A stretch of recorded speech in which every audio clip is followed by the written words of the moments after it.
Lucky उन सभी लड़कों को बाहर लेकर आ गया था और उसने उनसे बंदूकें छीन ली थी। लेकिन जब उसने देखा कि चंद्रिका वहां पहले से 500 लोगों को अपने साथ लेकर खड़ी हुई है, तो वो समझ गया था कि वो ज्यादा देर तक उन लड़कों का मुकाबला नहीं कर पाएगा। ऐसे में लकी एक पेड़ के पीछे छिप गया और वहां से गोलियां चलाने लगा। लेकिन कुछ देर के बाद ही जब उसकी गोलियां खत्म हुई तो चंद्रिका ने उसे बाहर लाने के लिए गिनती शुरू कर दी। 20 तक गिनने के बाद भी जब लकी बाहर नहीं आया तो चंद्रिका हैरान हो गई। उसने जब अपने आदमियों को पीछे भेजा तो देखा कि लकी ने पूरा पेड़ उन सभी लोगों के ऊपर गिरा दिया है। इससे पहले कि वो लोग वहां से हटकर अपनी जान बचा पाते, उनमें से ज्यादातर लोग पेड़ के नीचे आ चुके थे। पेड़ बहुत पुराना और बहुत ही भारी था। एक बार जो उसके नीचे आ जाता तो उसके बाद उसके निकलने की कोई गुंजाइश नहीं थी। लकी ने उस पेड़ के नीचे कम से कम 250 लोगों को दबा दिया था। खुद चंद्रिका और प्रभुवन की गाड़ी का बोनट भी चपटा हो गया था। उनकी किस्मत अच्छी थी जो वो सबसे आखिर में खड़े थे, वरना वो भी वैसे ही पेड़ की चपेट में आ सकते थे जैसे बाकी लोग आए थे। इससे पहले कि उनके ऊपर कोई मोटी शाख गिरती, वो लोग पीछे हट चुके थे। लेकिन उनके पीछे हटने का कोई फायदा नहीं था, क्योंकि लकी ने उनके बहुत से आदमियों को धूल चढ़ा दी थी और जो उसके सामने खड़े हुए थे उन्हें ये समझ में नहीं आ रहा था कि आखिर लकी ने ये किया कैसे। ऐसे में लकी ने बंदूक उठाई और सीधा उन लोगों पर गोलियां चलाता हुआ आगे बढ़ने लगा। वो लोग भी लकी पर गोली चलाने की कोशिश कर रहे थे, लेकिन उनका निशाना सही जगह नहीं बैठ पा रहा था। लकी पेड़ की डाली पर चढ़ता उतरता आखिरकार प्रभुवन के पास पहुंच चुका था। वो हवा में कूदा और उसने सीधा प्रभुवन की गर्दन पकड़ ली। अगले ही पल लकी ने प्रभुवन की गर्दन पर अपनी बंदूक रख दी और उसे सबके सामने लाते हुए बोला, अपने अपने हथियार फेंको, फेंको नहीं तो मैं इसे जान से मार दूंगा। उन लोगों ने लकी के कहने पर भी जब हथियार नहीं फेंके तो लकी ने प्रभुवन की तरफ देखा।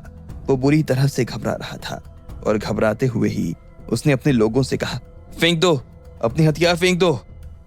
प्रभुवन की बात कोई नहीं टाल सकता था, इसलिए उन्होंने अपने हथियार फेंक दिए।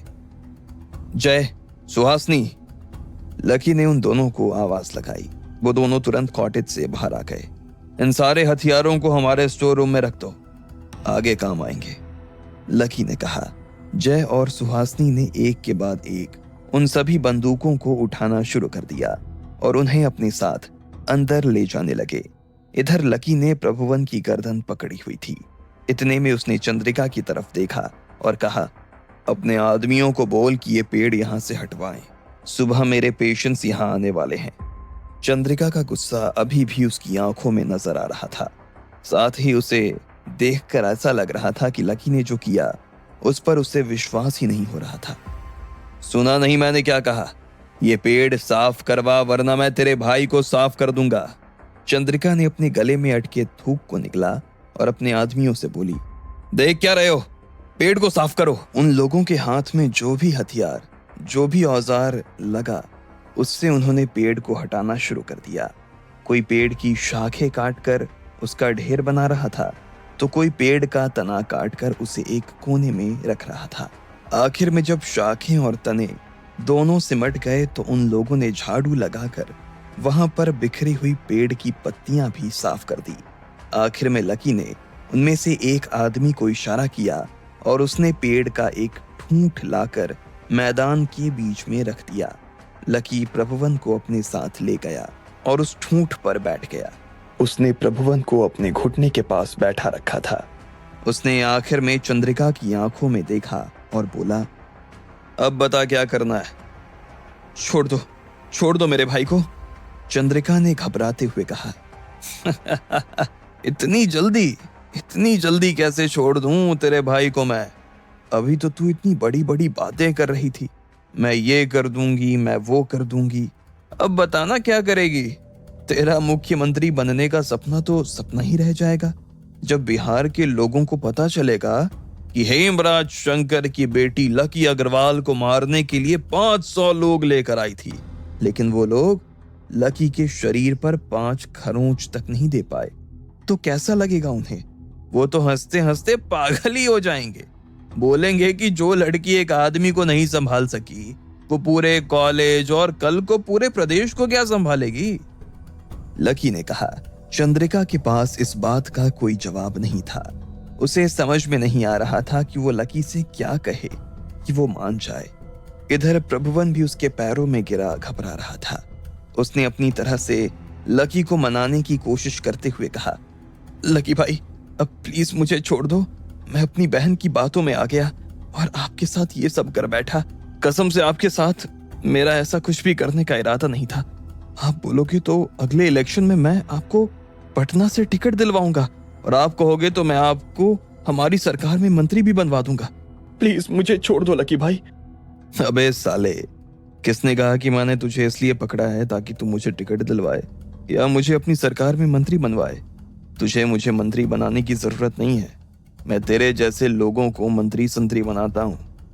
अगर हम लोग पैसा ना दें तो तुम जैसों की औकात नहीं है कि गद्दी पर बैठ सको, लकी ने कहा। प्रभुवन और चंद्रिका समझ गए थे कि लकी इतनी आसानी से उन दोनों को यहाँ से जाने नहीं देने वाला था। ऐसे में चंद्रिका आगे आई और उसने लकी के सामने हाथ जोड़ते हुए कहा, लकी प्लीज हमें यहाँ से जाने दो। देखो जो कुछ भी हुआ वो गुस्से में हुआ और मैं मानती हूँ कि मैंने तुम्हारे साथ जो कुछ भी करने की कोशिश की वो गलत था। प्लीज मेरे भाई को छोड़ दो। हमारे माँ बाप का इस दुनिया में हम दोनों के अलावा और कोई नहीं है लकी, प्लीज। चंद्रिका ने कहा, मेरे माँ बाप का भी इस दुनिया में मेरे अलावा और कोई नहीं है, और अगर हो भी तो औलाद के जाने का दर्द शायद ही कोई माँ बाप सहन कर पाते होंगे। लेकिन तुम चिंता मत करो। तुमने मेरे साथ जो किया था मैं तुम्हारे साथ वो नहीं करने वाला हूं। मैं तुम लोगों की जान नहीं लेना चाहता हूं, लेकिन फिर भी मैं तुम्हें खत्म कर देना चाहता हूं। मतलब? चंद्रिका और प्रभुवन ने पूछा और दोनों उसको एक साथ देखने लगे। इतने में लकी ने कॉटेज के दरवाजे की तरफ देखा और बोला, जय, सुहासनी, अंदर से रस्सी लेकर आना। जय और सुहासनी लकी की आवाज सुनते ही तुरंत रस्सी लेकर बाहर आ गए। इन दोनों को बांधकर यहाँ ठूंठ पर बैठा दो, लकी ने कहा। चंद्रिका और प्रभुवन को समझ में नहीं आ रहा था कि लकी उनसे क्या चाह रहा था। इतने में जय ने प्रभुवन और सुहासनी ने चंद्रिका को बांधकर ठूंठ पर बैठा दिया। लकी ने वहां खड़े और पड़े हुए सभी लड़कों की तरफ देखा और कहा, जो लोग भगवान को प्यारे हो गए हैं उन्हें चंद्रिका और प्रभुवन के पैरों में बिछा दिया जाए, और जो लोग अभी भी जिंदा हैं वो इन दोनों के पीछे आकर खड़े हो जाएं। जल्दी। लकी के कहते ही अगले ही पल में मरे हुए लोग चंद्रिका और प्रभुवन के पैरों में गिर गए थे और जिंदा उनके पीछे आकर खड़े हो गए थे। इतने में लकी ने जय को अपने पास बुलाया और अपने फोन का कैमरा उसके हाथ में थमा दिया। कैमरा चालू कर और इसे ऐसे सेट करना कि मरे हुए और खड़े हुए एक साथ एक ही फ्रेम में नजर आए, और साथ में ये दोनों बंदर भी नजर आने चाहिए। लेकिन हाँ, उससे पहले हमारे क्लिनिक का बोर्ड और हमारा टूटा हुआ पेड़ भी दिखाई देना चाहिए। समझ गया? लकी ने पूछा तो जय ने हाँ में सिर हिलाया और कैमरा चालू कर दिया। इतने में लकी बंदूक लेकर चंद्रिका और प्रभुवन के पास गया और बोला, अब आप दोनों भाई बहनों को कैमरा की तरफ देखना है और ये बताना है कि कैसे चंद्रिका जी यूनिवर्सिटी में दादागिरी करके एक अवैध बिल्डिंग बनाना चाहती थी। उस बिल्डिंग के दम पर वो चुनाव जीतना चाहती थी, लेकिन जब लकी ने उन्हें हॉस्टल के अंदर जाने से रोक दिया तो उनके 2 कौड़ी के ईगो को चोट लग गई और वो लकी को मारने के लिए अपने भाई और साथ में 500 लोगों को ले आई। लेकिन उनमें से एक भी आदमी लकी को मार नहीं पाया। उल्टा चंद्रिका और प्रभुवन की वजह से यहाँ कुछ मासूम लोगों की जान चली गई। लकी ये। जैसे ही चंद्रिका और प्रभुवन ने लकी के मुंह से ये सब सुना तो वो दोनों हैरान हो गए। चंद्रिका ने कहा, हम ये कैसे कह सकते हैं? लकी, बात समझने की कोशिश करो। हमारा करियर शुरू होने से पहले ही खत्म हो जाएगा। प्लीज हमसे ये मत बुलवाओ। तुम बोलो तो हम तुम्हें हर जाने के तौर पर 100 करोड़ रुपए दे सकते हैं, लेकिन प्लीज लकी हमसे ये सब तो मत बुलवाओ, चंद्रिका ने कहा। लकी उनकी बात सुनकर हंस दिया और बोला, तुम्हें पता भी है तुम 100 करोड़ रुपए किसे दिखा रही हो? मेरे लिए तुम्हारे 100 करोड़ रुपए ऐसे हैं जैसे समंदर में एक बूंद। अब चुपचाप मैं जो कह रहा हूं वो बोलो, वरना एक की आंख में और दूसरे के कान में ऐसी दवा डालूंगा कि जिंदगी भर के लिए अंधे और बहरे हो जाओगे। राजनीति चौपट हो जाएगी। लकी प्लीज ऐसा मत करो। हालांकि हमारे पापा को हमसे बहुत उम्मीदें हैं, प्लीज ऐसा मत करो ना। प्रभुवन और चंद्रिका ने फिर से लकी के सामने हाथ जोड़ते हुए कहा, मैं जानता हूं और मैं भी नहीं चाहता हूं कि तुम लोग अपने पिता की उम्मीदों को पूरा ना करो। इसलिए तो कह रहा हूं कि ये सब बोलो और जनता से माफी मांगो और फिर से अपने राजनीतिक जीवन की शुरुआत करो, लेकिन दादागिरी के साथ नहीं, प्यार से लोगों की सेवा करने का काम करो, उनकी तकलीफें बढ़ाने का नहीं। लकी ने कहा। यह सुनते ही चंद्रिका और प्रभुवन दोनों एक दूसरे की तरफ देखने लगे थे। उन्हें समझ में नहीं आ रहा था कि लकी उनसे जो करने को कह रहा था वो उन्हें सच में करना चाहिए था या नहीं। ऐसे में लकी ने कहा, मैं सिर्फ 10 तक गिनूंगा। अगर तुमने शुरू नहीं किया तो मैं वो दवा पूनम से मंगवा लूंगा। पूनम, लकी ने कहा। हाँ, मैं यही हूं। पूनम ने भी अंदर से हाथ हिला दिया। लकी ने उन सब लोगों का जो हश्र किया था वो देखकर पूनम को बड़ा मजा आ रहा था। इतने में लकी ने गिनती शुरू कर दी। इससे पहले कि वो 3 तक गिनता, चंद्रिका ने कहा, ठीक है, हमें मंजूर है। तुम जो कहोगे हम वो कहने के लिए तैयार हैं। शाबाश, बहुत अच्छे। जय, शुरू करो, लकी ने कहा और एक कोने में आकर खड़ा हो गया। सबसे पहले उसने क्लिनिक के बोर्ड का शॉट लिया, इसके बाद उसने कटे हुए पेड़ का शॉट लिया और आखिर में उसने कैमरा चंद्रिका और प्रभुवन के ऊपर तान दिया।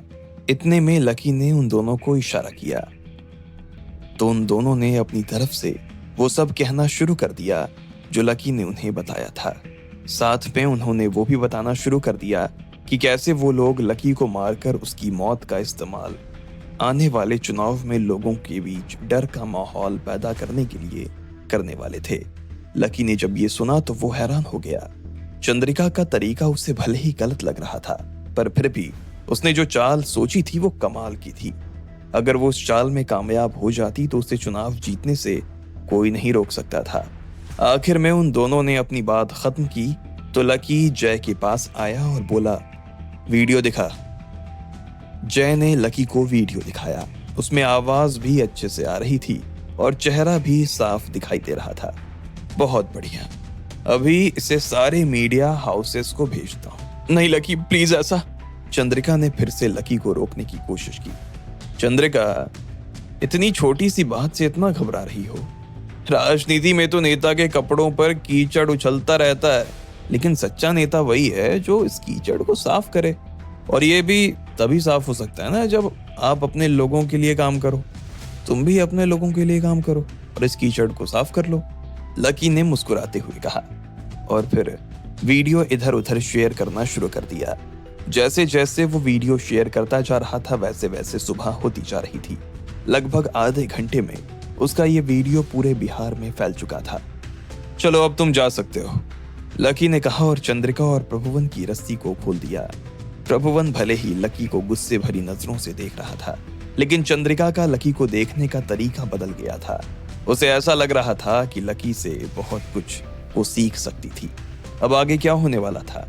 क्या होता जब लोगों के बीच में यह वीडियो चला जाता?